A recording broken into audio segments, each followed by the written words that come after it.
7 en punto, era la cita, a las 7 en punto.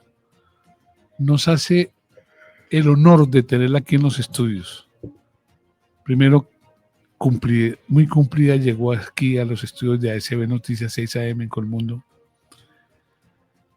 A esta hora, era un miércoles, vuelvo y repito, hace 40 años era un miércoles. Hacia las 11 y algo de la mañana, 11 y 11, 11 y 10, un comando del M-19 se tomó el Palacio de Justicia. Ella, de nuestra invitada, llegó un momento en que le dijeron en el año 2002, 2005, venga acá. Y vamos a empezar por ahí. ¿Cómo el fiscal, con los buenos días, doctora Ángela María Buitrago, no le voy a leer la hoja de vida porque es una mujer que tiene todos los pergaminos para ser una gran jurista y una persona que la honestidad se le nota a leguas? Entonces no le voy a leer la hoja de vida, pero lo iremos mirando con el transcurrir de la entrevista. Doctora Ángela María, usted está en la alcaldía y en la fiscalía, y el fiscal es el doctor Mario Iguara. ¿Cómo así que la llama usted? ¿Cómo fue ese pedacito? ¿Cómo fue? Buenos días. Bueno, buenos días. Un gusto estar en Colmundo, aunque he tenido relación con ustedes vía virtual, no la había tenido presencial, así que un gusto estar con ustedes hoy en la mesa. Bueno, yo estoy en el año 2005 acompañando la administración del fiscal Mario Germán Iguarán, y su bandera era el tema de los derechos humanos. Esto significó dar la orden a la administración central de mover todos los asuntos de derechos humanos que existían en la Fiscalía General de la Nación. Cuando yo llego, a mí me nombra fiscal delegada ante la Corte Suprema de Justicia. Nosotros no hacemos parte de la unidad de derechos humanos, pero tenemos la responsabilidad de que todas las delegaciones que haga el fiscal o asignaciones especiales debemos llevarles. Este caso del Palacio de Justicia fue mencionado por una fiscal que tenía o que acababa de llegar al cargo y que encuentra en los anaqueles de la Fiscalía el proceso del Palacio de Justicia. Era una denuncia de el papá del hoy desaparecido Carlos Rodríguez, del doctor Enrique Rodríguez, y todos los familiares, en donde en el año 2001, ante la ausencia de investigaciones, vuelve a insistir en la necesidad de la búsqueda de los desaparecidos. El doctor Mario habla con la fiscal que tenía el asunto. La fiscal, hacemos mesa de trabajo, empezamos a mirar que no se ha adelantado absolutamente nada, y yo sugiero que se busquen los expedientes anteriores que tenían referencia al proceso del Palacio. La fiscal llega y dice, mire, ya ha analizado el tema, mirado uno de los expedientes, esto es muy complejo, yo necesitaría apoyo de fiscales en un número más o menos de 7 y policía judicial. La unidad era muy pequeña de derechos humanos en ese momento en la fiscalía, y el fiscal decide llamarme inmediatamente, decirme, voy a asignarle este proceso. Le dije, como usted ordene, fiscal, no hay ningún problema, y empezamos a revisar el proceso del Palacio de Justicia. Ese proceso inicia así, inicia con una asignación especial del fiscal general. ¿Eso qué fecha era? 25 de noviembre de 1985. Le voy a decir antes de que vengan mis compañeros y le pregunten, porque todos están que se preguntan. Me aterra su memoria. De verdad me aterra. Yo la perdí con el COVID, digo la verdad. Pero me aterra que usted sabe todo exactamente lo que pasó. Cómo lo investigó, cómo llegó, cómo hizo las cosas. Pero yo me voy a entrar en una pregunta adicional para que ya después vengan mis compañeros. Usted toma el expediente y le quiero hacer la primera pregunta. ¿Por qué si en octubre de hace 40 años se sabía que esto iba a pasar, un día antes, según palabras de Alfonso Gómez Méndez, que era conjuez en aquel momento en la corte, para llegar allá eran 3 anillos de seguridad? 3. Y el día 6, ninguno. Desaparecieron, número 1. Y dos, no solo había magistrados, la gente de la cafetería, gente que tenía que estar allá por algunas cosas, todos los magistrados de las otras cortes. ¿Usted encuentra ese por qué nunca se supo quién dio la orden? Bueno, yo voy a intentar contestarte en el orden de las preguntas. Primero, ¿se supo? Sí, se supo. Se supo desde el 17 de octubre de 1985, en donde efectivamente existe un anónimo que dice que se van a tomar el Palacio de Justicia y van a ser rehenes a los 24 magistrados de las Cortes. Ese anónimo se procesa a través del E2, que es la Unidad de Inteligencia Mayor del Ejército. Se envía al DINTE, se envía a Policía Nacional, se envía a todas las unidades del Ejército y se dice favor evitar estos hechos en esta fecha o en la que sea. Después recibe, y esto lo atestigua el ministro Ega Uribe en un debate en el Congreso que se le hace en el 1989, y él dice textualmente: a mí me entregaron un anónimo después que decía que se iban a tomar el Palacio de Justicia ese mismo octubre. Entonces no solamente se sabía, sino que se conocía y se habían dado unas instrucciones a nivel de seguridad y a nivel de inteligencia del Ejército, la policía y demás organismos de seguridad. Lo segundo, ¿por qué si se sabía sucedió? Inexplicable. ¿Y por qué si se sabía sucedió? Viene unido a la siguiente pregunta, y es ¿por qué levantaron los anillos de seguridad? Y esto trae un antecedente. En el año 85, muchos magistrados de la Corte habían sufrido amenazas y del Consejo de Estado. A partir de julio de 1985, el entonces capitán Naranjo realiza un estudio de seguridad a la Corte por las amenazas que habían recibido los magistrados de la Corte Suprema de Justicia y que en particular tenían que ver con amenazas telefónicas y amenazas escritas por personas que pertenecían al narcotráfico y por otras. Los consejeros de Estado recibieron también denuncias por las sentencias de derechos humanos. El capitán llega a la conclusión de que las amenazas son ciertas, son fiables, confiables y por lo tanto el nivel de seguridad debe ser incrementado. Hay una reunión, un acta entre otras, entre el presidente de la Corte Suprema, los magistrados, la Policía Nacional y el DAS, donde incrementan el número de escoltas que tenían algunos de esos magistrados y ponen escoltas a disposición en número de 52 para los magistrados. Entonces, el tema era un hecho cierto, la amenaza era un hecho comprobado y se supone que debían haber levantado todos los estándares de protección.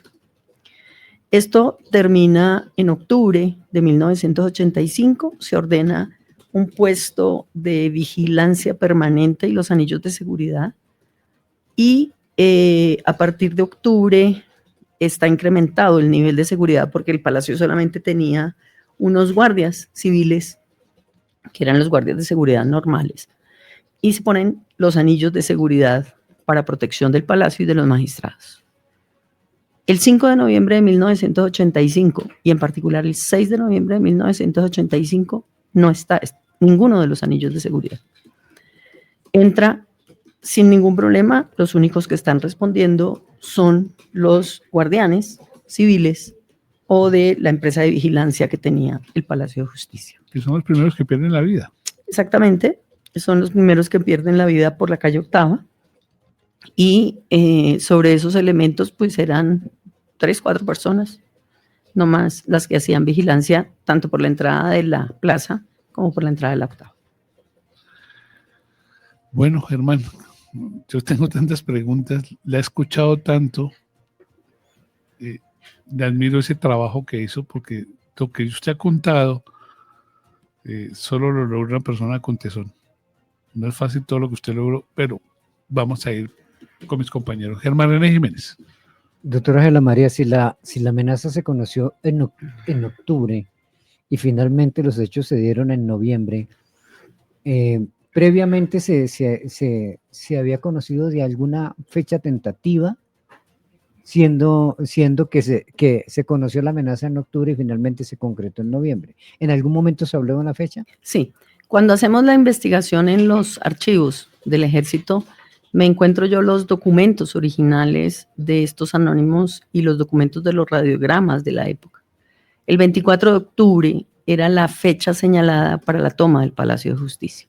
Sin embargo, había una orden adicional, si se realiza en esta fecha o en cualquier otra, ustedes tienen que evitar este hecho, según se habían dado instrucciones por parte de inteligencia. Se había dado instrucciones por parte de inteligencia. Andrés Muñoz en Cali. Desde los 99.5 FM, Click Latino, doctora Ángela María, ¿todo este tema de Pablo Escobar es parte de la cinematografía o tiene algún asidero dentro de las pruebas y el desarrollo del proceso? A ver, yo quiero aclarar que yo no lideré ni hice una investigación sobre la injerencia del narcotráfico, porque mi filón de investigación era el tema de la desaparición forzada, que ocasionada era después de que salían liberados del Palacio de Justicia. Sin embargo, en el trayecto de la investigación nos encontramos con varios elementos probatorios que permitían empezar a entender o tratar de entender qué pasaba en esa relación entre el M-19 y el narcotráfico. Sin embargo, esa línea de investigación nunca se agotó.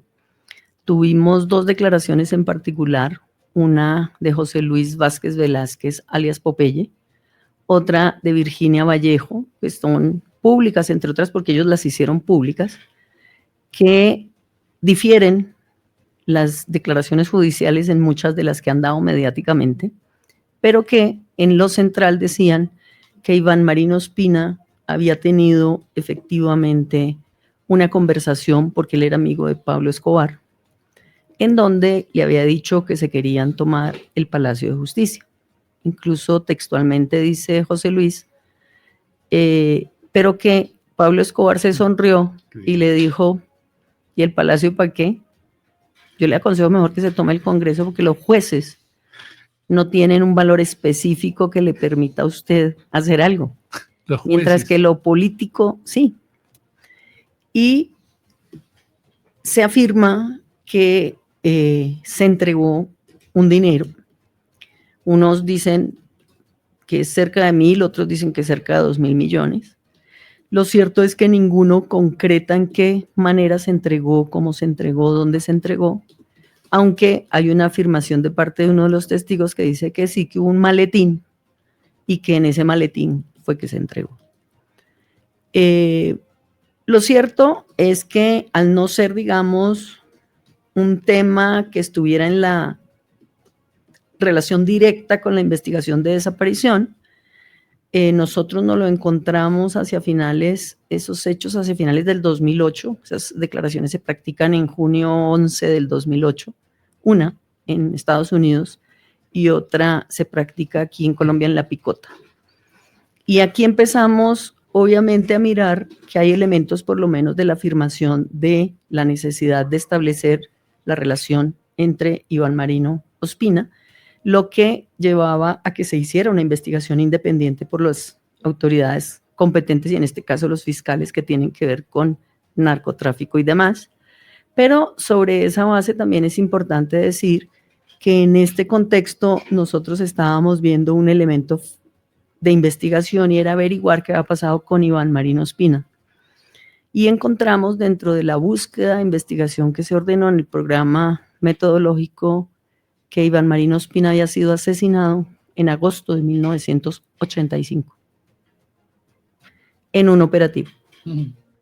Entonces, hasta ahí llegábamos en el sentido de saber cómo se podía hacer o no.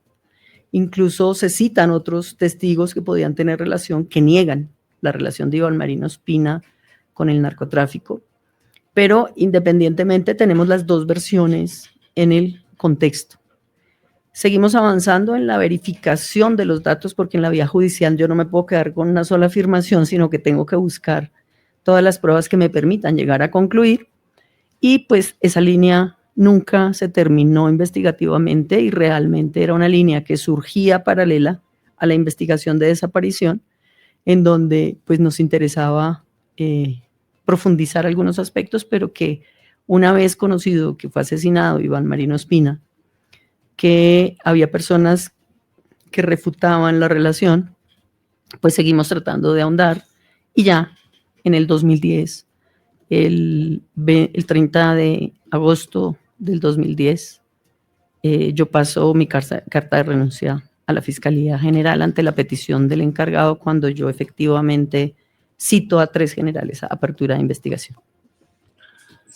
Qué historia, ¿no? Sí. Qué historia, además, con una fuente de primera mano y agradeciéndole siempre. Este tiempo se lo voy a agradecer por siempre, sobre todo en los 40 años de el Palacio de Justicia. Diana Rúa, en Santander. Doctora Buitrago, en el informe de la Comisión de la Verdad, el exministro de la época, Fernando Landazábal, expuso que el problema radicó en que los militares nunca se les escuchó y en cambio sí hubo una tregua con el M-19. Usted, que ha estado en todo este proceso, ¿cree que esa sí fue la decisión, por esta situación fue que los militares actuaron como actuaron en el holocausto del Palacio?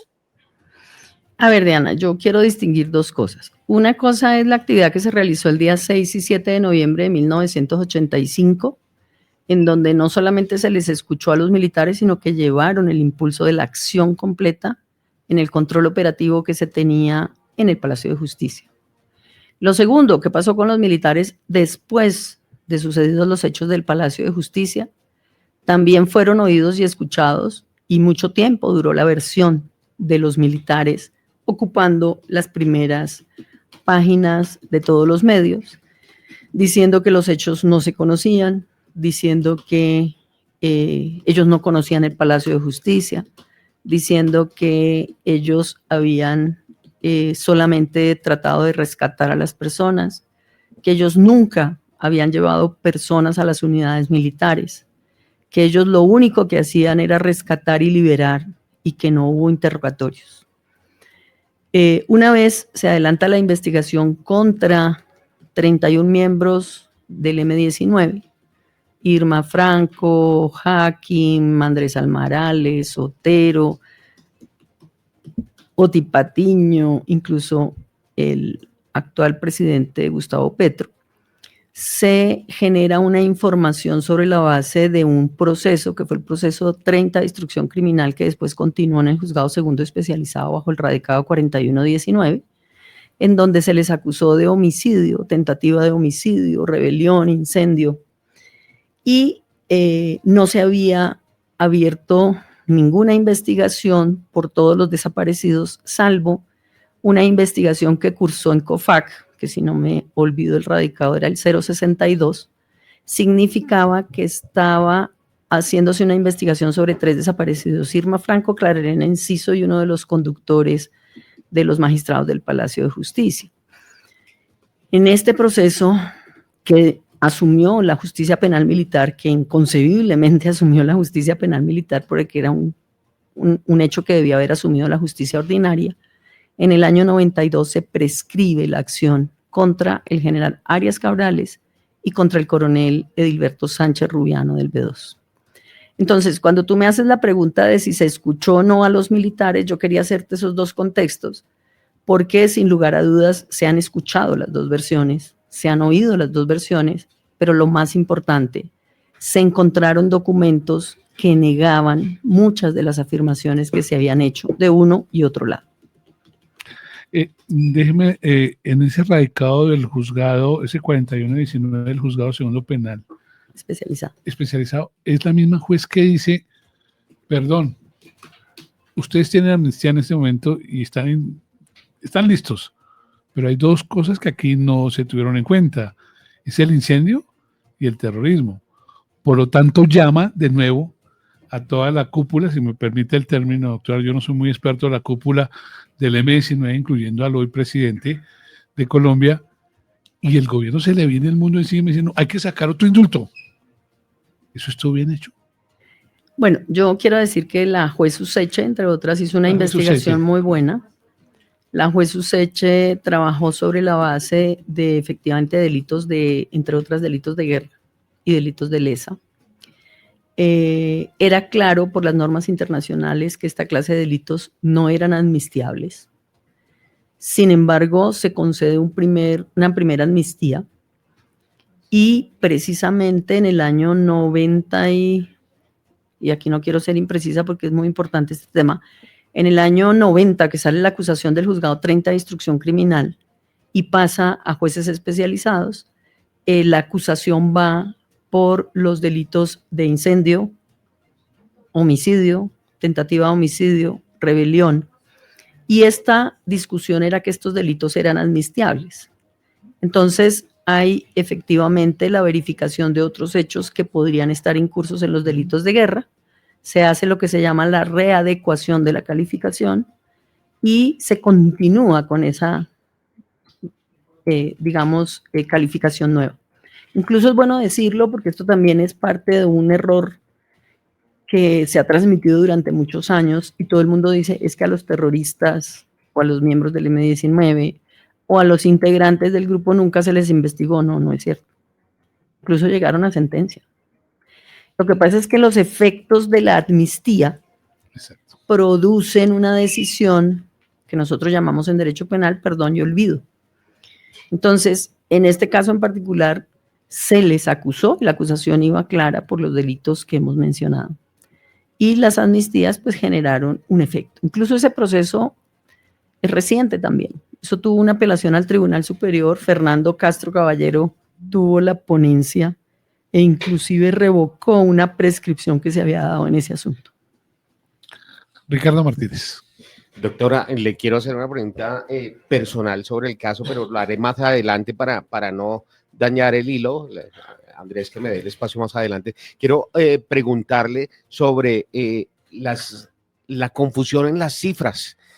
Las cifras han venido variando a lo largo de la historia y no sé si al final, después de tanta investigación, se pudo concluir una cifra de desplazados, desaparecidos, de los asesinados finalmente. ¿Estas cifras de las víctimas se pudieron precisar o finalmente también es otra de las incógnitas que quedan para la historia? Yo quiero hacer una afirmación, pero también explicar la afirmación. Yo creo que todavía no se sabe la magnitud ni de los muertos ni de los desaparecidos. Y voy a contar por qué. Cuando se ocasiona el incendio dentro del Palacio de Justicia, hay muchos cuerpos que quedaron incinerados, muchos cuerpos que se entregaron de manera conjunta, diciendo que era un solo individuo y hoy han aparecido que había 2 individuos. Pero también tenemos información de que hay personas que estaban en el Palacio de Justicia que hoy no aparecen y que no aparecen sus restos. Y toco este caso porque este caso siempre me llamó mucho la atención. Una persona que hacía el reciclaje del papel que desechaba las cortes, él iba los miércoles a tomar ese desperdicio de papel y a reciclarlo, y esa persona nunca apareció. Y no está identificado, digamos, dentro del tema. Entonces, la primera parte diría yo que efectivamente hay 97 cuerpos. De esos 97 cuerpos, muchos de ellos NN, porque no hubo plena identificación. Incluso parte del problema es la confusión que hay entre la necropsia y la entrega del cuerpo, entre la identificación o supuesta identificación y identidad del cuerpo. Y también en el tema de los desaparecidos, mi investigación inicia por la denuncia, como lo dije, del doctor Enrique y los demás familiares. Inicia con la búsqueda de 11 desaparecidos. Sin embargo, el Estado reconoció ante la Corte Interamericana la desaparición de Irma Franco Pineda. Carlos Rodríguez no aceptó la desaparición de los demás, pero es claro que muchos de ellos todavía no han aparecido ni vivos ni muertos. Sin embargo, a medida que se ha ido avanzando y con fundamento en la orden de la Corte Interamericana de Derechos Humanos, que es una sentencia que condena al Estado colombiano por la desaparición, violencia, digamos, todo lo que significa, entre otras, la violación de graves principios del VIH, se hizo una orden de la Corte Interamericana que era exhumar todos los cuerpos para tratar de volver a hacer identificaciones. Y en este trabajo que ordenó la Corte Interamericana de Derechos Humanos, a partir de la sentencia del 2014, la Fiscalía ha ido paso a paso encontrando que muchas de las personas que estaban en cementerios supuestamente plenamente identificadas, no eran las personas que estaban allí. Y aquí encontramos casos tan dramáticos como el del magistrado Andrade, que tenía su tumba a donde iban sus familiares, Sí. y cuando hacen la exhumación, pues no es el magistrado Andrade. Empezamos a ver, incluso en una de las fosas, que estaba el cuerpo de Elizabeth, y aparecieron los restos de 2 de los guerrilleros de la toma del palacio, pero de ella no hay noticia. Entonces, cuando a mí me preguntan esto, yo tengo que contestar con esta afirmación, y es, si bien es cierto, están apareciendo algunos, como el de Cristina del Pilar Guarín, como el de Héctor Beltrán, que eran parte de la cafetería del Palacio de Justicia, pues están desapareciendo otros que sus familiares tenían identificados desde hace años supuestamente, y que hoy tienen que decir que están desaparecidos. Yo quiero ir al punto de las brigadas. Gente que salió del palacio viva, después se comprobó, y quiero que usted me ayude a entenderlo, cómo aparecen en las brigadas del Meta ni en las brigadas de Boyacá. O sea, ¿cómo hacen ese traslado? Bueno, ahí yo quisiera hacer una aclaración. Digamos que por las conversaciones que se lograron encontrar de manera incidental, y que se las encontró Pablo Bustos, una persona que era radioaficionado e invidente, el día 6 él llega a su casa y está oyendo, y su radio ha captado las señales que tienen los radios del ejército. Y él graba todas las conversaciones que logra. Son más o menos 5 horas de grabación de las 28 horas. Ojalá hubiéramos tenido las 28 horas de grabación. Sería bien importante. Sin embargo, él da 5 cassettes de esa época TDK, de 30 minutos en cada lado. Se perdió uno de ellos. Pero en ese caso en particular, sabemos nosotros que la operación no se hizo solamente con la Brigada 13, que tenía asignada 11 unidades en Bogotá, sino que se hizo con agregaciones de lo que se llama en las conversaciones Buque Ratón 1 y Buque Ratón 7. Buque Ratón 1 es la brigada de Boyacá, Buque Ratón 7 es la del Meta, pero eso se refería a las agregaciones militares que participaron en la retoma del Palacio de Justicia, y que podemos verificar en la 7 había el ECAES, que era un grupo especializado contra terrorismo. Pero lo que sí es cierto es que el ejército negó cualquier traslado de rehenes a las unidades militares. Cuando nosotros empezamos a hacer la investigación y entramos a los archivos, me encuentro yo con joyas documentales que pido expresamente, como son los libros Basser y los libros de comandancia, que son los libros que están a la entrada de cada una de las unidades. En estos libros no solamente se radica bajo la letra de quien estaba de guardia ese día que ingresan rehenes del palacio, sino los nombres y apellidos de los rehenes que ingresan a caballería, infantería, brigada 13 y B2. Y esto significa entonces llamar a las personas y preguntarles por lo que había sucedido. Y nos enteramos tristemente de que muchos de ellos no solamente fueron trasladados a esas unidades, sino torturados, interrogados, torturados, y obviamente también tuvimos información de 2 miembros, con toda la discusión que hubo, Edgar Villamizar Espinel y Tirso Sáenz, de la fuerza militar que decía que ellos ayudaron a interrogar a estas personas y que algunas de ellas murieron en el interrogatorio. Otras salieron vivas, pero contaron las torturas. Entonces, aquí la historia se compone de una serie de hechos que fueron negados, ocultados, y que van saliendo a la luz a través de los documentos, pero también a través de las versiones de estas personas. Incluso para nosotros, y en particular para mí, fue muy importante lo que se llaman los resines, que eran documentos, resumen semanal y resumen mensual de las actividades de todas las unidades que componían la Brigada 13. Ahí empecé a encontrar información incluso de personas que fueron trasladadas desde Zipaquirá a Bogotá por ser consideradas sospechosas de la toma del Palacio de Justicia. Y pude hablar con ellas. Y esto representó que efectivamente muchas de esas personas empezamos a tratar de encontrar, que esto también es muy importante en la investigación, videos, imágenes y registros visuales de la preexistencia, de la salida y obviamente del recorrido. Y hay un caso que yo quiero mencionar que es impresionante porque es el caso de Orlando Arrechea Corena. El caso de Orlando Arrechea, que era miembro de la sala penal. Salen 3 personas de la sala penal, no quiero mencionar los otros nombres, aunque los conozco muy bien, pero en el caso de Orlando Arrechea es tachado como especial, como sospechoso. Y a Orlando lo acusan de ser parte del grupo. Orlando era miembro de la sala, en la secretaría de la sala penal.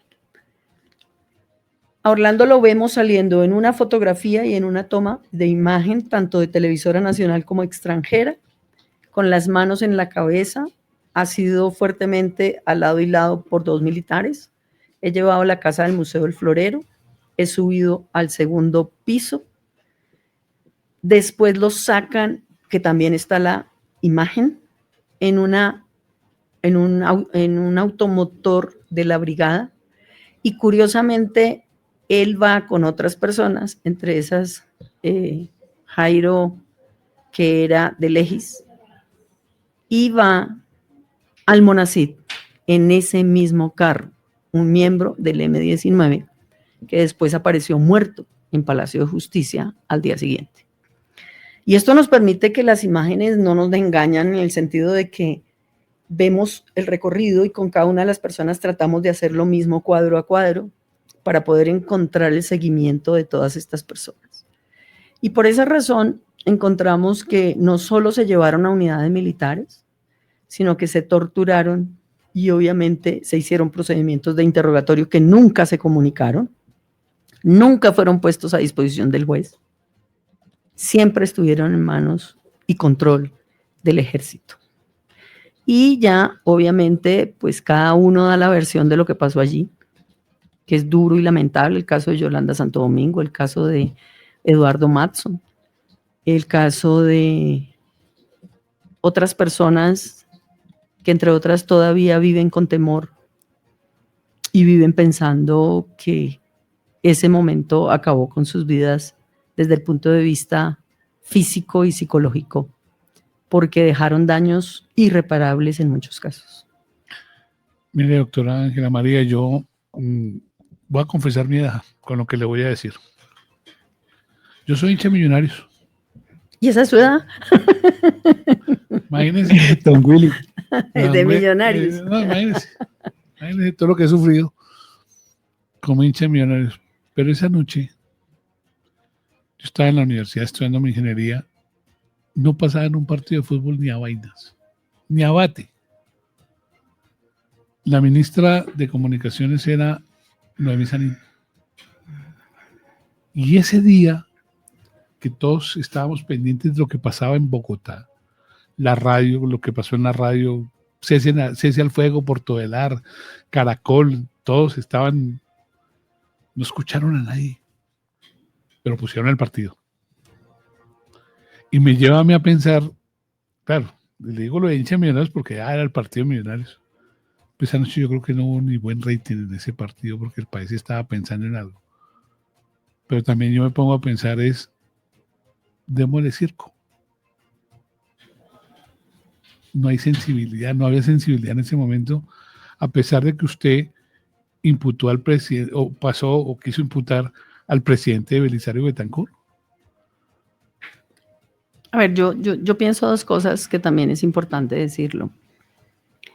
Yo compulsé las copias contra el presidente Belisario Betancur porque yo no era la competente. Y la comisión de acusaciones, como siempre. A la comisión de acusaciones, y verifiqué, entre otras, que 3 de las copias que se habían enviado para investigar al presidente habían sido archivadas de manera inmediata. Lo que yo percibo de el tema en particular de la indiferencia, que llamo yo, está retratado en 2 eventos en el Palacio de Justicia, que siempre me impactaron. En el tema de pasar el partido de fútbol, en donde era vital que el país conociera lo que estaba sucediendo, en donde era definitivo también, como sucedió en la investigación, que a los periodistas se les permitiera su trabajo. Miren lo que ha significado para la investigación del Palacio los trabajos de los periodistas. Esto no se hubiera podido reconstruir, creo yo, si no hubiéramos podido contar con el material arriesgado, además, porque ya vemos incluso cómo a uno de los periodistas lo agreden y lo encierran en una ambulancia por estar tratando de hacer su trabajo. A otros les quitan el material, a otros los sacan de la zona. Y 3, el otro elemento fundamental de indiferencia, que yo lo llamo y lo marco como 2, es el señor que le está dando alimentación a las palomas en la mitad de la Plaza de Bolívar, en medio de una guerra de muertos. Y yo siempre dije, qué curioso que una persona en medio de una guerra piense en vida. Piensa en vida. Pero era también la indiferencia a lo que estaba pasando 2 pasos detrás de él. Yo voy a darle la comida a las palomas y usted ve esa gran foto en donde el palacio está atrás y el tema en particular es que efectivamente está allí. Mire, ahí está la foto que usted nos está nombrando. Y mire las personas cómo están saliendo, huyendo del palacio. Sí. Esas 2 imágenes para mí fueron definitivas en el tema del Palacio de Justicia. Andrés, me permite, creo que este es el momento para hacerle la pregunta personal que quería hacerle a la doctora Buitrago. Usted, doctora, como persona, un poco más allá de la profesional, estamos hablando del presidente, estamos hablando de un grupo subversivo, estamos hablando de posibles nexos con el narcotráfico.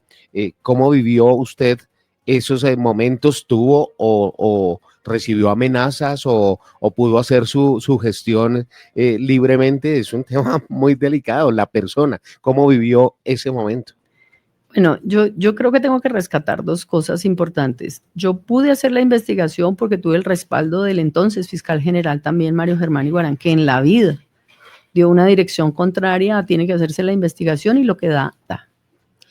Lo segundo, tuve el apoyo de mucha gente, entre esas prensa, radio, televisión, que me permitieron acceder a todos sus archivos para recuperar material que se había perdido en todos los procesos. Los trabajos de reconstrucción también, que hay que decirlo, hicieron Ramón Jimeno, Ervin Hoyos, Germán Castro Caicedo, significaron poder trabajar en conjunto con muchas personas que habían sido testigos de los hechos. Juan Gozaín, Yamhid Ahmad, o sea, tenemos una cantidad de personas que en el medio brindaron una cantidad de elementos para que yo pudiera trabajar libre y pudiera hacer las cosas como se deben hacer.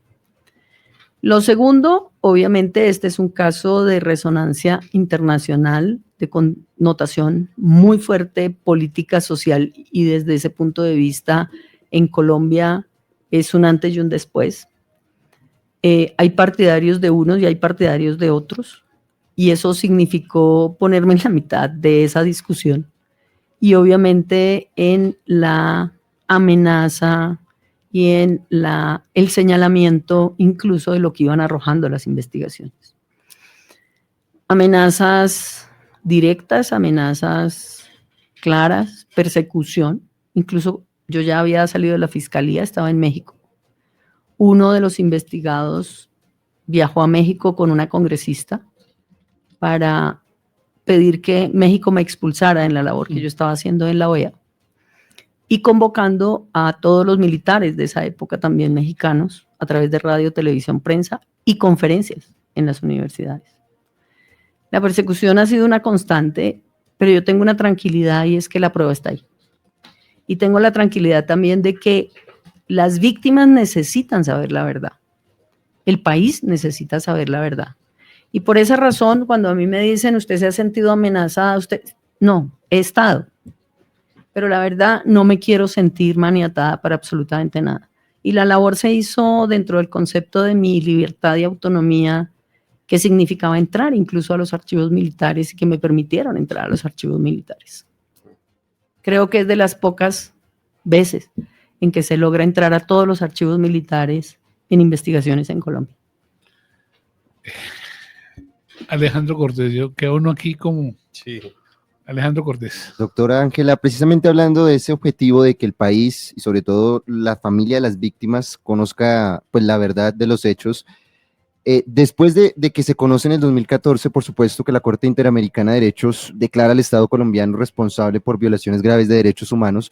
¿Cuáles fueron los pactos o los compromisos a los que, digamos, se estipuló o se llegó para poder reivindicar a los sobrevivientes o a las familias de las víctimas que lamentablemente no sobrevivieron en temas tanto directos, indirectos o simbólicos? Bueno, yo creo que es muy importante la sentencia primero porque da cuenta de algo que es evidente, es la violencia y la violación de todos los principios de DIH y de derechos humanos en la toma y retoma del Palacio de Justicia. La necesidad de que efectivamente los que fueron rehenes en esa época tengan el derecho a la verdad y se haga una investigación profunda y exhaustiva y que se generen las investigaciones y las sanciones correspondientes a los autores de esos hechos. La Corte Interamericana, no solamente en el caso Rodríguez versus Colombia, que así se llama la sentencia del caso del Palacio de Justicia, sino en muchas sentencias que puedan tener esta clase de violaciones, lo que trata de hacer primero es también practicar pruebas para tener certeza de muchos de esos hechos y la Corte Interamericana verifica la salida con vida del magistrado Durán y ordena que se genere la investigación, pero también la reparación a los familiares del magistrado Durán. En ese momento se había abierto la investigación en el magistrado Durán, pero no había ni siquiera imputación, acusación o juicio. Y la Corte Interamericana toca puntos de violaciones de derechos fundamentales, el 8, el 11, el 25, el 12 de la Convención, que significa también recordarle al Estado colombiano la necesidad de proteger a las personas que tiene bajo su custodia, bajo su protección, pero sobre todo personas que eran civiles y que tenían el derecho a la vida, a la integridad y a las garantías. La Corte Interamericana es un referente obligado para Colombia y surge del análisis que hace de muchas de las cosas que sucedieron dentro de la investigación y se encontraron dentro de la investigación penal, pero además hace práctica de pruebas también ante la misma Corte Interamericana. Y esto lo quiero resaltar, ¿por qué? Porque la Corte Interamericana llega bajo su autonomía y su misma convicción a entender todo lo que de una u otra manera se descubrió en las investigaciones iniciales de los desaparecidos en Colombia. Voy a una nueva ronda de preguntas. Yo tengo tantas. Germán René Jiménez. Doctora Ángela María, ¿qué es lo más, cuál fue o cuál es la falla más protuberante que ha encontrado usted en todo este trabajo que incidió en que aún no se conozcan muchas cosas de las que usted nos ha entregado detalles? ¿Cuál fue la falla más garrafal? Yo creo que hay varias omisiones que son definitivas en el tema de conocer la verdad. Lo primero, lo tardío de las investigaciones. Lo segundo, la cantidad de mentiras y mitos que se construyeron a través del Palacio de Justicia. Lo tercero, la cantidad de desinformación. Y empezando por el procedimiento que se usó en Palacio, lavar el Palacio de Justicia, limpiar los cadáveres, hacer inhumaciones en fosas comunes cuando estaban plenamente identificados, generar errores dramáticos en las necropsias de identificación.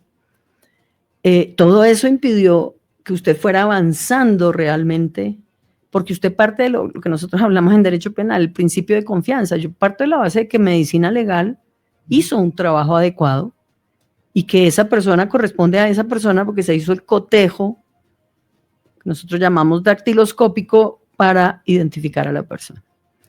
Pero si todo eso está mal, entonces primero ya empieza un gran problema en el fondo. Y si usted parte de afirmaciones como nunca fueron trasladados a las estaciones ni a los sitios militares, pues usted ya está partiendo de un punto de vista falso que le permite generar una cantidad de desvíos en el camino muy graves. Y esto todo se ve mucho tiempo después. Incluso las mismas conversaciones permiten oír cuáles eran las órdenes. Nosotros hacemos un peritaje de interpretación a través de un experto de lenguaje cifrado militar y entendemos que hay órdenes de desaparición, que hay órdenes de fumigar a los sobrevivientes, que hay órdenes de arrasar, que hay órdenes de evitar que la Cruz Roja entrara, que hay órdenes y órdenes y órdenes y órdenes. Y esto significa decir que uno no toma partido ni por un grupo ni por otro. Ahí están. Usted puede oír las conversaciones una a una y el peritaje, entre otras, tengo que resaltarlo, es un peritaje magnífico que hicieron 2 grandes funcionarios de la Policía Nacional en el año 2008 y que significaba que uno de los comandantes de una unidad militar en pleno juicio le dijeron, ¿tiene algo que decir al dictamen? Dijo, sí, que está muy bien realizado. ¿Eso qué significó? Significó que muchas de las cosas que estaban en esas grabaciones nunca se contaron. Y obviamente también empezamos a descubrir que muchas de las cosas que dijeron de parte y parte no eran así. A propósito de tantas cosas que se dijeron, se hablaba siempre de un rocket. Y no, es que era un rocket. ¿Cuántos rockets fueron?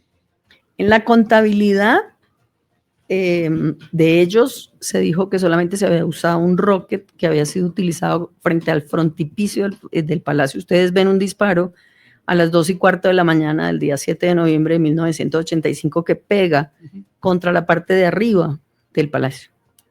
Sin embargo, cuando usted miraba la imagen, parecía que había como una repetición en donde veía doble impacto. Cuando yo voy acercándome a la pregunta de cuántos rockets usaron, dijeron solo uno. Cuando yo voy y pido al armerillo el material desechado en Palacio, utilizado en Palacio de Justicia, hay 3 rockets utilizados en Palacio de Justicia. En las conversaciones incluso hay otro rocket que se usa por la carrera octava el día 6 de noviembre hacia las 4 de la tarde que disparan occidente-oriente y entra al Palacio de Justicia. Y ese rocket es el que pega en la biblioteca. ¿Por donde había entrado el camión? Por donde había entrado el camión. De occidente a oriente. Entra un rocket por ahí. Y lo dispara uno de los tanques que están sobre la octava. Entonces, ahí empezamos a hacer una averiguación también y es, primero, causa del incendio. Entonces nos habían dicho expedientes. Ellos iban por los expedientes, quemaron expedientes, botaron expedientes. Es un palacio de mármol, en donde quemar un palacio de mármol y ponerlo a 1000 grados centígrados empezaba a llamar la atención. ¿Y por qué se hacía esta investigación? Porque muchas personas murieron o pudieron haber muerto por la asfixia que produce un incendio de esa naturaleza o por quemaduras, como murieron algunos calcinados. Y eso también significaba decir que había que mirar cuál era la causa. Si bien es cierto, no tenía una relación directa, digamos, con los desaparecidos, sí tenía una relación directa para saber por qué había cuerpos que no podían ser identificados. Y ahí encontramos no solo la grabación que consta entre Arcano 6, que era el general Arias Cabrales, Arcano 5, que era Luis Carlos Sadovnik, y la utilización de uno de los rockets, que incluso en la grabación dicen, usted mandó el rocket, pero pasó directo, llegó hasta el otro lado. Y las declaraciones de un abogado, el doctor Serrano, de un exmilitar, el doctor Atencio, y de una serie de personas que estaban en la biblioteca a las 4 de la tarde del día 6 de noviembre de 1985, donde entra el grupo de Mano de Yuca Frasica, y eso es artillería, y entra a rescatar a esas personas, impacta el rocket en la biblioteca y empieza el fuego. Porque el rocket no era como los que ellos esperaban. Y un soldado nos afirma que el rocket no era percutor, sino que se equivocaron y mandaron un rocket incendiario. Incendiario. Y él llega a 1000 grados centígrados y la excusa que dan los militares es que uno de los rockets era para airear el Palacio de Justicia, cuando con ese fuego todos los vidrios se reventaron.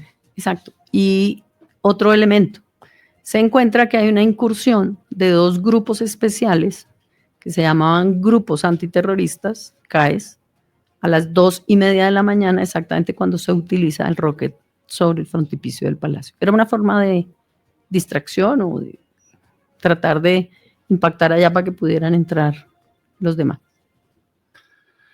Yo tengo pendiente un tema del baño. Me parece que yo le preguntaba ayer a Germán, ¿se acuerda, Germán? Dije, Germán, en un baño que caben 10 personas habían 71.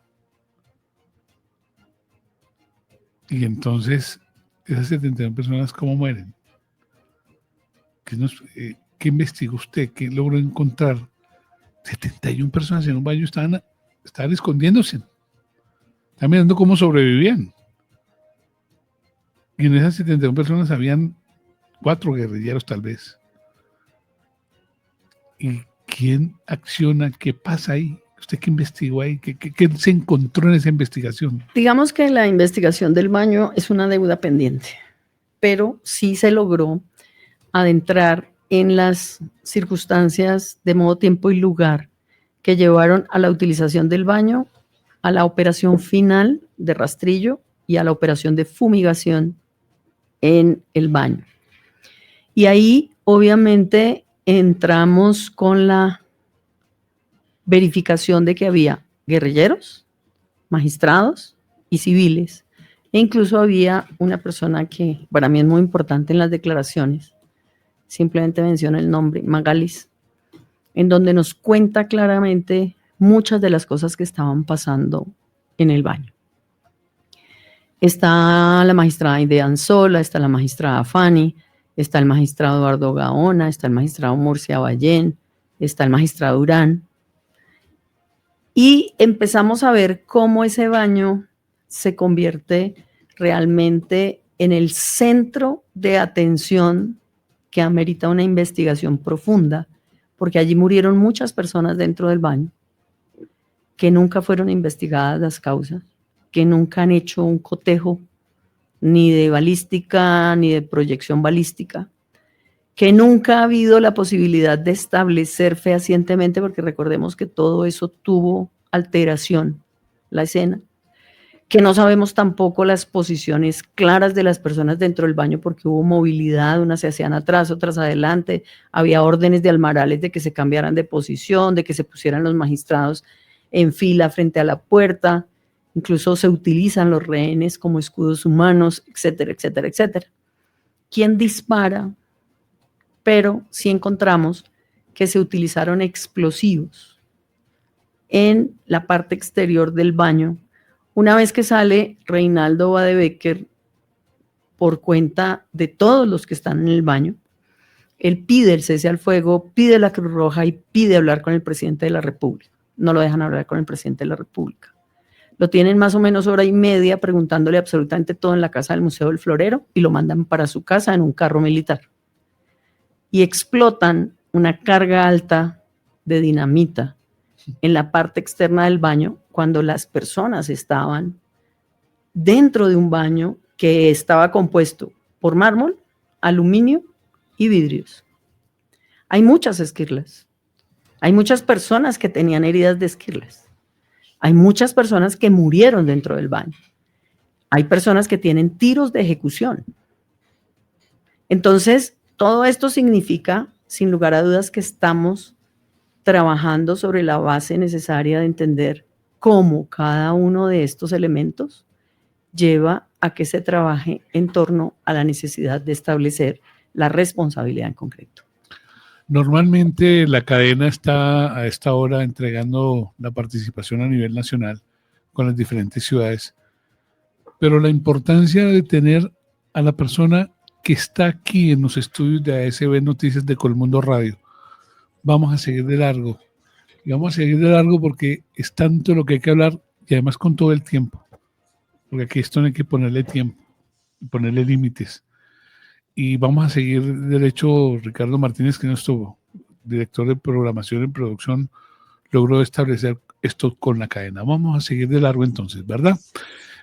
Voy con usted en Cali, Andrés Muñoz.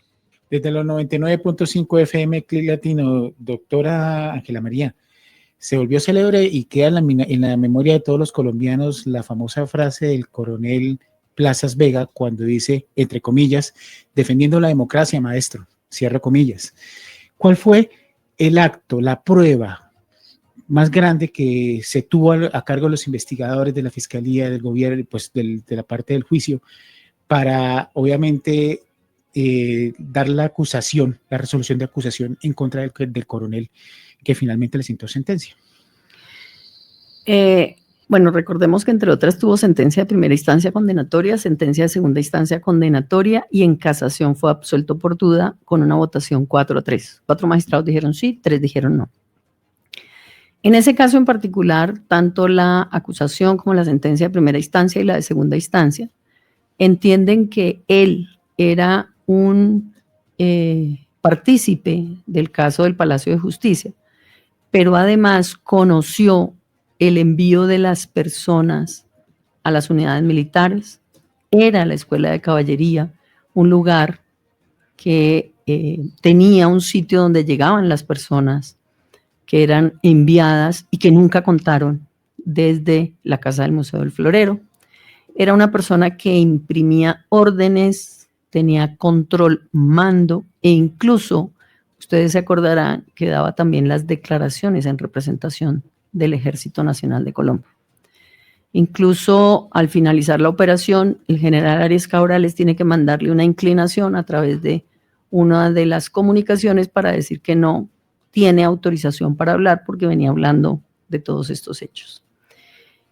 Sobre la base de la acusación, la sentencia de primera y segunda instancia, se verifica que al tener conocimiento de que había personas que habían sido sacadas con vida y haber sido llevadas a las instalaciones de la Escuela de Caballería, pues era una parte importante en la actuación de las desapariciones. Sin embargo, esto fue refutado a través de una sentencia de la Corte Suprema de Justicia, en donde, por duda y con una discusión particular sobre varias de las pruebas que había en este hecho, incluso una llamada que hace él como Azabache 6 a Azabache 5, en donde efectivamente le ordena que el coronel Sánchez había enviado 6 rehenes liberados del Palacio de Justicia para que los bañen y los limpien en la Escuela de Caballería.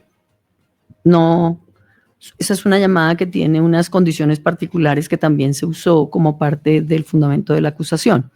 Es decir, sabía y conocía que las personas estaban siendo llevadas a las unidades militares y sabía y conocía que había personas que habían desaparecido, incluso el caso de Irma Franco.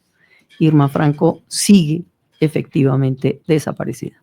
Reconocido por el Estado colombiano, Irma Franco Carlos Rodríguez, y sobre todos esos elementos, pues la acusación tenía fundamento fáctico y jurídico, y desde ese contexto, tanto primera como segunda instancia, y aquí es muy importante decirlo, la primera instancia era una juez, la segunda instancia era un colectivo de jueces, confirmó la sentencia de primera instancia y la casación fue muy reñida 4-3, 3. en donde se definió absolver por duda. Yo quiero meterme un poco en el tema de aquí, defendiendo la democracia, maestro. Hola, el presidente no sabía nada. Eso fue un golpe de Estado de 27 horas. Lo podemos hablar hoy después de 40 años. En ese momento era imposible. Pero no enteró de nada. Muchos dicen, Belisario hubiera hablado. Es más, Belisario Betancur hubiera ido hasta el palacio y hubiera hecho hasta, se hubiera expuesto hasta el juicio que ellos querían hacerle. Pero los militares dijeron no. Con un pedacito adicional. 11 y 10 minutos o 11 y unos minutos se toman el palacio, pero rápidamente llegan tanquetas. Todo estaba planificado y el presidente no sabía. Bueno, yo creo... No sé qué significa esa expresión que acaba de hacer. Yo creo que él supo, claro, de la toma del palacio, pero también está demostrado, y también lo dijo él, que no se enteró de muchas de las cosas que hicieron. Él estuvo, si bien es cierto, yo no hablo de un golpe de Estado, sí hay un vacío de poder muy importante. Me gusta eso, vacío de poder. En donde efectivamente él no tomó ninguna decisión. Y los que tomaban las decisiones, miren cómo incluso la salida de Reinaldo, que era magistrado del Consejo de Estado, y le dijo a los militares, yo quiero hablar con el presidente, le impidieron hablar con el presidente. Entonces hay cosas que en ese contexto a mí me causaban mucha sensación. Incluso yo hago una pregunta en esa diligencia y le digo, ¿usted está a una cuadra del Palacio de Justicia? ¿No oyó los tanques? No. ¿Supo de las incursiones a las 2 de la mañana? Tampoco. Entonces, todo eso me lleva a que él no estaba o en el lugar o no tenía la forma de estar. Pero creo, y eso lo recupera el doctor Alfonso Gómez Méndez ayer, que él trata de interceder para que cesen el fuego y habla con Gabriel García Márquez. Y Gabriel García Márquez dice algo que es muy importante al doctor Alfonso Gómez Méndez, y es, no insista porque el presidente no tiene el control. Y eso también significa que hay personas que declararon que a él no lo dejaron ni siquiera acercarse a la sala o reuniones, sino que lo mantenían prácticamente en un sitio donde estaba aislado. Además, doctora Ángela María, él reconoce la responsabilidad, él dice, yo asumo la responsabilidad, pero es que le tocaba. No tenía otra. Pero es que asume la responsabilidad de algo que él dice que no conoció. Sí, por eso. Entonces, no sé qué asumió. Sí, yo tengo un amigo que decía eso, yo asumo la responsabilidad. ¿Y cómo la asume? Yo no sé, pero la asumo. Siempre dicen lo mismo. A ver, Diana, en Santander. Doctora Buitrago, en el informe de Comisión de la Verdad, el coronel Plazas Vega afirmó que durante la toma del Palacio el M-19 tuvo vínculos con grupos insurgentes de Nicaragua y El Salvador, y hasta lo llamó como una conspiración internacional. ¿Desde su conocimiento se ha podido evidenciar alguna prueba de esta manifestación? Bueno, es importante contarles que incluso el armamento que tenía el M-19, que era bastante viejo, eran fusiles del 68, hacían parte, según dicen las fuerzas militares, de fusiles de Nicaragua. Y se llegó a la conclusión de que habían sido suministrados por Somoza. Lo que no sabemos es, y tampoco tenía yo que hacer la investigación en ese sentido, de si Nicaragua tuvo o no algo que ver en el caso del Palacio de Justicia, pero sería bien importante también mirar esa relación en contexto de... pero lo que pasa es que aquí hay afirmaciones sin ningún fundamento en muchas ocasiones. Y hay afirmaciones que se hacen de manera genérica, pero no se demuestran. Y creo que es muy importante, y cada cosa que yo estoy afirmando tiene un respaldo y un documento. Por eso yo no me meto nunca a especular ninguna respuesta que no fue objeto de investigación o dos, que no estaba dentro del contexto de la investigación.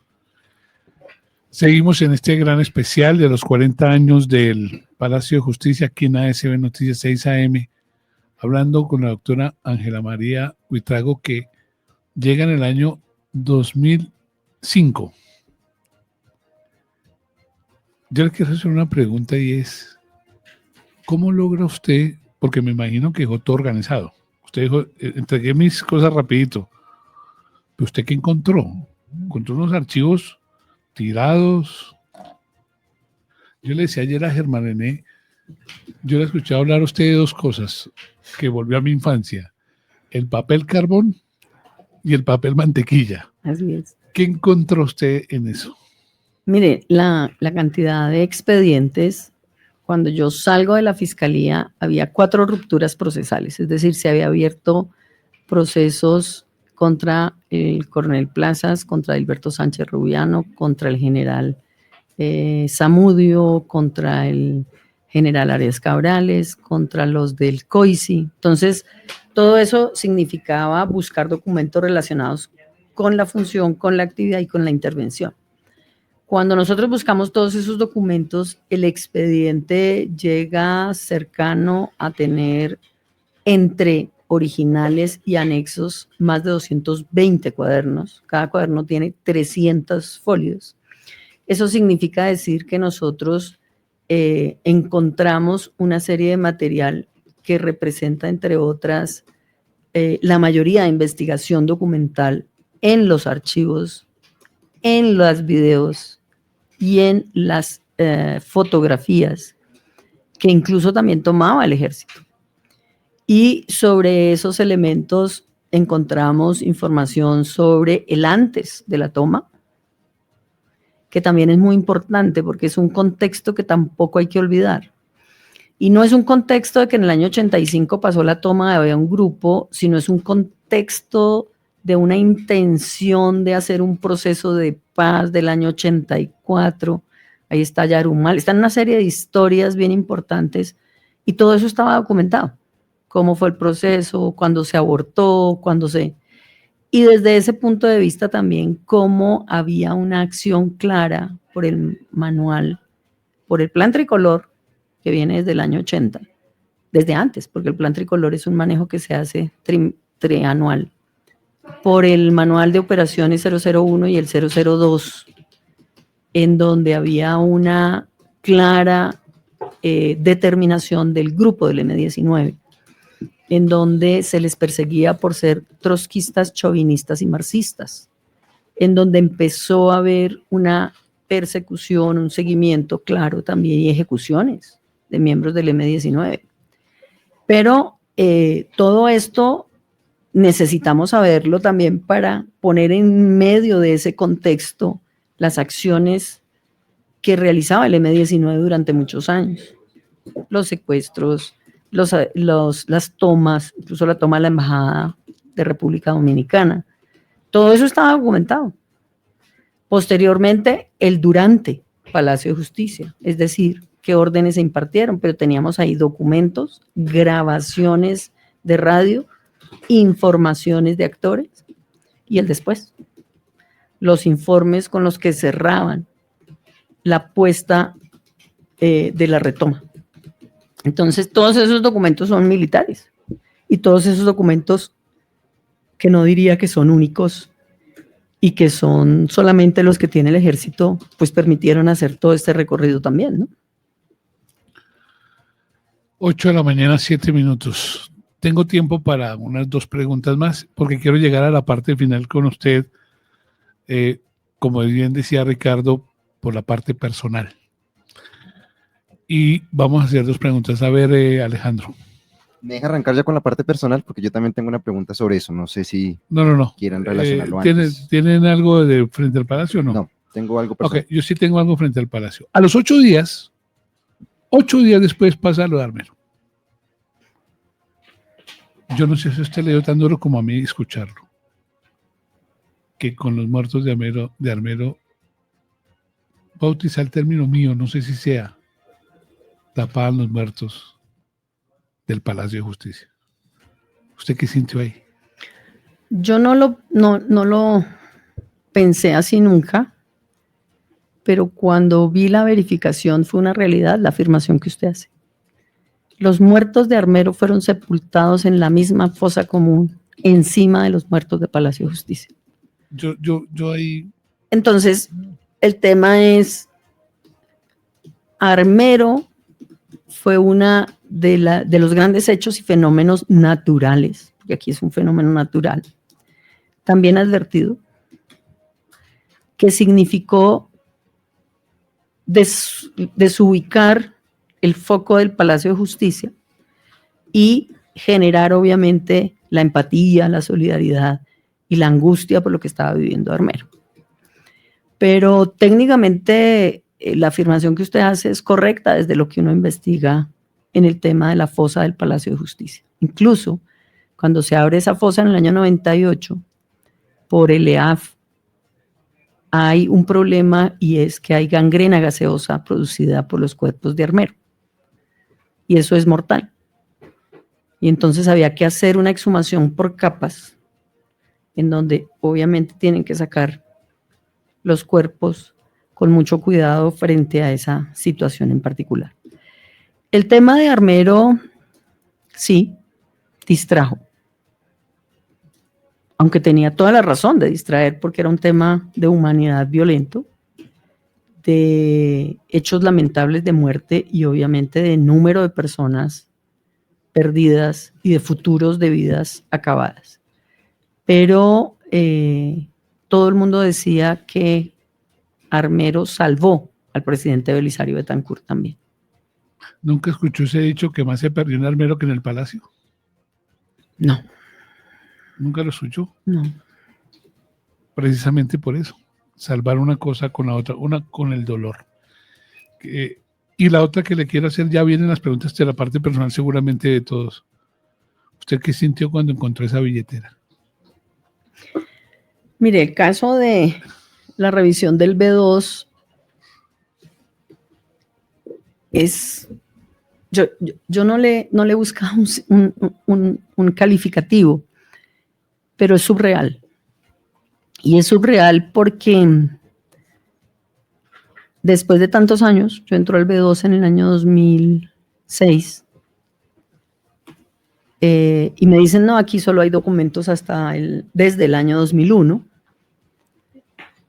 y empezamos a revisar algunas de las cajas que yo encontré en el antiguo B2, y empezamos a encontrar la secuencia y la historia de muchas de las cosas que pasaron.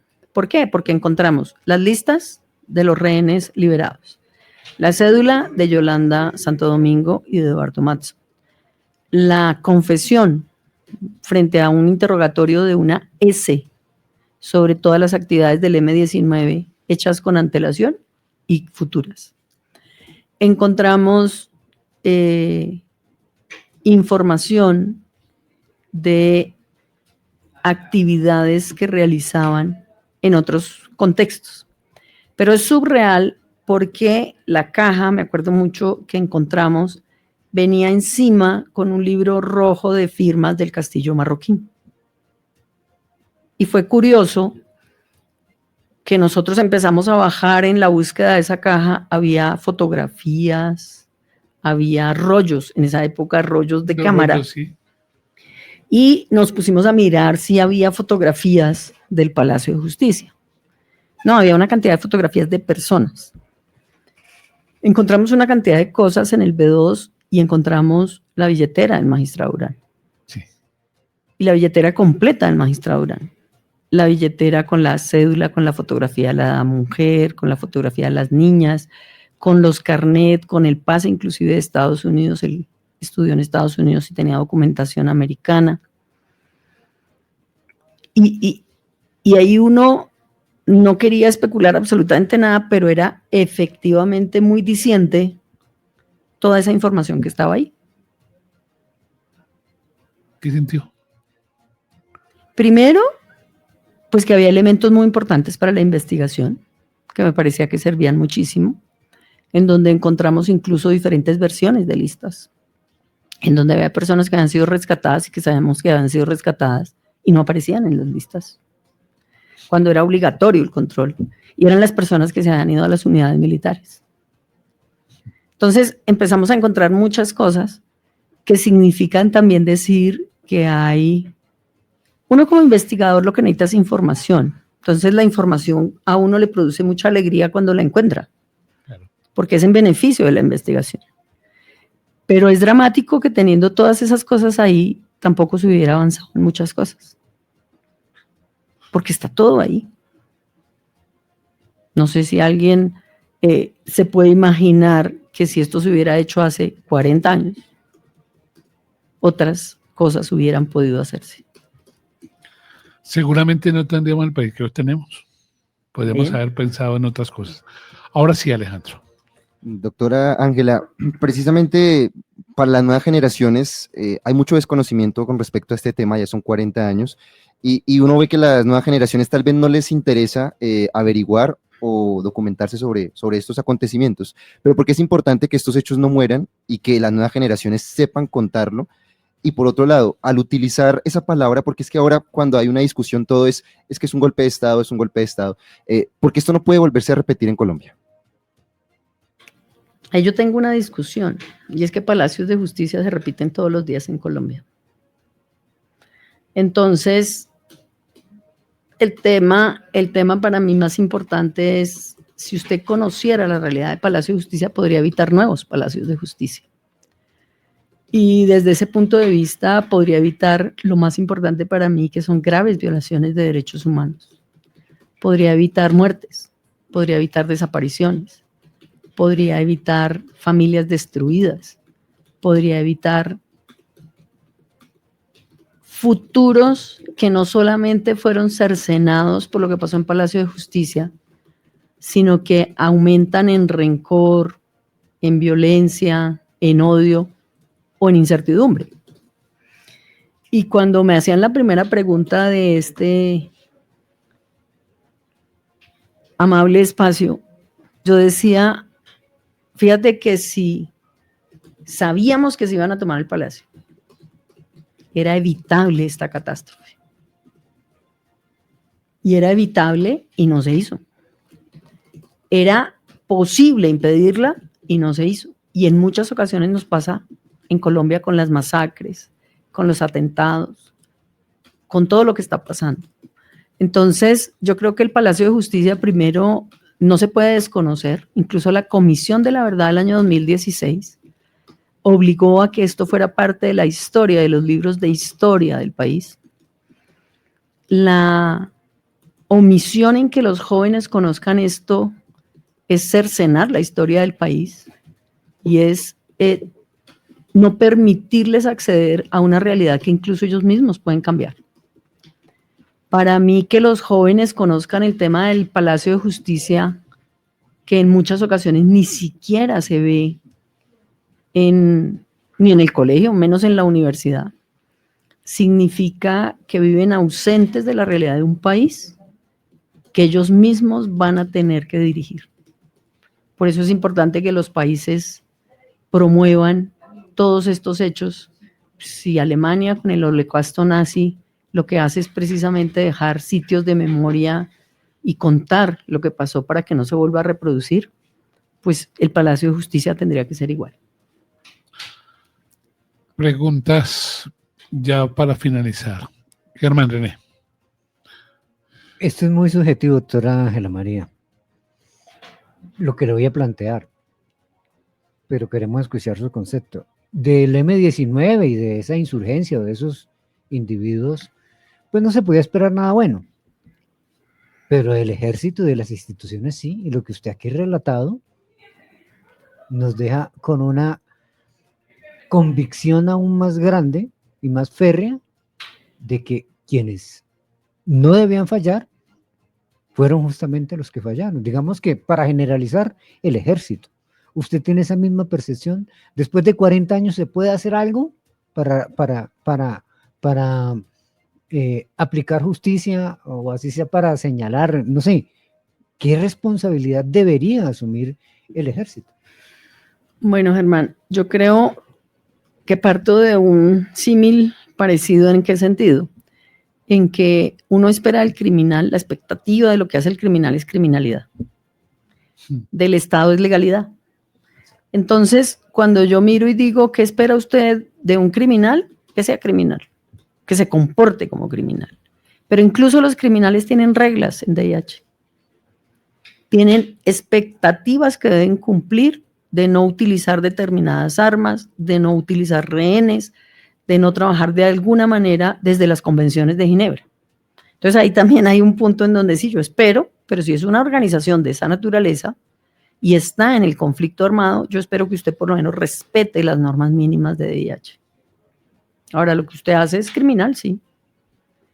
Pero dos, lo que no puede fallar y lo que no se puede permitir es que la institucionalidad se vuelva criminal para combatir la criminalidad. Por eso es tan importante que la institucionalidad siempre vaya por la legalidad. Y aquí lo que debían haber hecho, porque aquí lo tenemos que decir, si no hubiera entrado el M-19, pues no hubiera pasado nada de esto.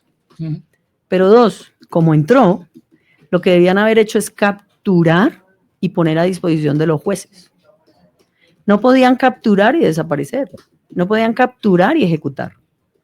Y eso es lo que espera uno de la institucionalidad. Y aquí también es bueno decirlo, no todos los miembros del ejército actuaron de esa manera, porque hay personas que se rescataron y fueron protegidas. Pues yo quiero mencionar el caso de uno de los militares que custodió a Irma Franco, Gustavo Figueroa. Gustavo custodió a Irma como miembro de la fuerza pública. Le respetó su integridad como miembro de la fuerza pública. Llamó a la hermana y le contó que estaba viva y que estaba en la casa del Museo del Florero. Y atestiguó durante muchos años, siendo amenazado permanentemente, de que él vio a Irma Franco viva. Y hay personas que entraron y expusieron su vida para salvar la vida de los otros. Entonces, todos estos elementos hay que mezclarlos, pero sí hay que decir algo. Las actividades de la institución deben siempre ceñirse a la legalidad y a la protección de los derechos. Y es mucho más, en mi criterio, reprochable, mucho más, no quiere decir que no sea reprochable lo otro, que la institucionalidad se criminalice. Ricardo Martínez. Doctora, quedan muchas incertidumbres. Muchas gracias por acompañarnos y ha sido una gran clase de historia, lo que hemos revivido muchas cosas que incluso estoy seguro nuestros oyentes no sabían. En un país donde es difícil ponernos de acuerdo, donde hay muchas incertidumbres, fíjese que ni siquiera sabemos si el presidente dijo que es una genialidad o no, refiriéndose a este tema. ¿Qué deben pensar? ¿Cuál es el mensaje que se le manda a esas víctimas, a esos familiares, a esos afectados? No tengo ni idea si no están precisas las cifras de las personas que fallecieron, tampoco las víctimas que se rodean en esta tragedia. ¿Qué pensarán esas víctimas cuando se ondea la bandera del M-19? No ahora, que se están recordando los 40 años del Holocausto, sino a lo largo de la trayectoria política. Muchas víctimas que nunca fueron reparadas. Bueno, yo creo que hay símbolos que son símbolos ofensivos y que histórica y jurídicamente tienen una repercusión en una sociedad. Yo voy a hablar del símbolo nazi, por ejemplo. El símbolo nazi jurídicamente está prohibido porque representa una etapa oscura en donde atacaron a la humanidad, en donde discriminaron y exterminaron. El símbolo nazi está concebido como delito en muchos países. Y eso significa decir que cuando hay una sociedad que ha tenido unos símbolos que llevan sin lugar a dudas a tragedias, a secuestros, a muertes, pues son símbolos que deben ser objeto de abstención en exhibición pública, porque la víctima obviamente va a sentirse, como debe sentirse, lesionada por esa exhibición. Y creo que uno no puede exhibir de manera, digamos, casual, un símbolo que signifique delitos, violaciones, anomias, diría un gran, como digo yo, un gran autor, Merton. Lo que yo debo es promover los símbolos de reconciliación, de paz y obviamente símbolos que generen unidad y no división. Pero esa es mi opinión. Sí. Doctora Ángela María Huitrago, le quiero agradecer esta conversación con nosotros el día de hoy con ASB Noticias 6 AM. Con mucho Si gusto. si usted me permite, yo titularía hoy esta entrevista como Palacios de Justicia se repiten todos los días en Colombia. ¿Me acepta el titular? Se lo acepto. 2. Para despedirla, siempre hay la verdad del uno, la verdad del otro y la verdadera. ¿Algún día conocemos la verdadera del Palacio de Justicia? Yo creo que tenemos que aspirar a conocer la verdad, pura y simple. Y creo que el tema en particular es que no puede haber varias verdades. Puede haber varias versiones, pero verdad, solo una. Solo una.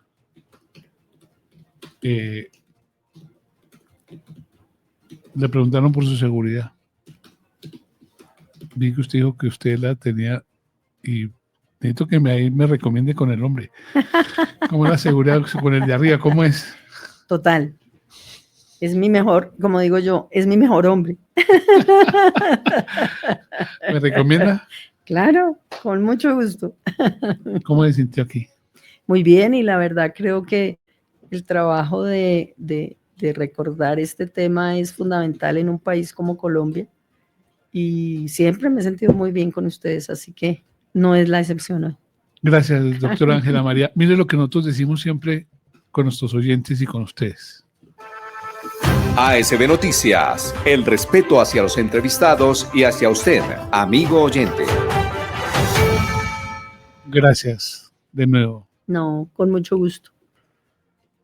Solo dígame la última. ¿Nunca lloró? Pues, digamos que llora el alma, ¿no? De ver esta realidad. Llora el alma. También la anoto aquí. Llora el alma. ASB Noticias 6 AM con la doctora Ángela María Huitrago en este gran especial de los 40 años del Palacio de Justicia. Siga usted con Sí, Dakar. sí, Andrés.